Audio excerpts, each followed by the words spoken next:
شیطان خطرناک کلی برخه 2. حامد له هغه ویرونکې شپې وروسته ښار ته لاړ، خو د هغه ذهن لا هم د تور کلي د شیطاني ښځې له تصویرونو ډک و. هره شپه به یې خوب کې هماغه تورې سترګې او وینې څڅېدونکې خندا لیده. یوه شپه د خوب په منځ کې یې د یوې ښځې غږ واورېد: حامده، ته بیرته راشه. هغه په ویرې راویښ شو. د کوټې په دیوال یې په سرو لیکلي وو: تور کلي تا غواړي. حامد پوه شو چې لعنت لا ختم شوی نه دی. سبا سهار هغه بیرته خپل کلي ته روان شو. کله چې تور کلي ته ورسید، خلکو ولیدل او حیران شول. امام صاحب ورته وویل: ما ویل ته به هیڅکله بیرته نه راشي. شیطان چې یو څوک وټاکي هغه نه پرېږدي. حامد ویل: زه باید دا لعنت ختم کړم. امام هغه د کلي شاته یوه پخواني کنډوالۍ ته یوړ.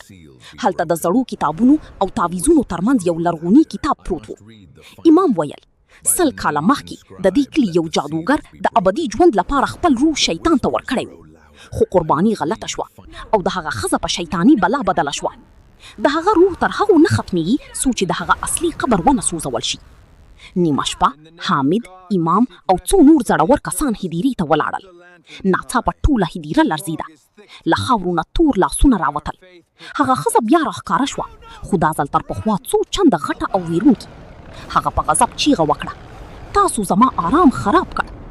امام په لوړ غږ قرآن تلاوت کاوه او حامد د زاړه نقشې په مرزته د هغه پټ قبر وموند. کله چې قبر یې وکیندل، دننه د یوې ښځې هډوکي او تور تعویز پروت و. شیطاني ښځه په وحشت چیغې وهلې او د حامد خواته ورمنډه کړه. حامد بې له څنډه تعویز اور ته وغورځاوه. په هماغه لحظه هدیره د رڼا نه ډکه شوه.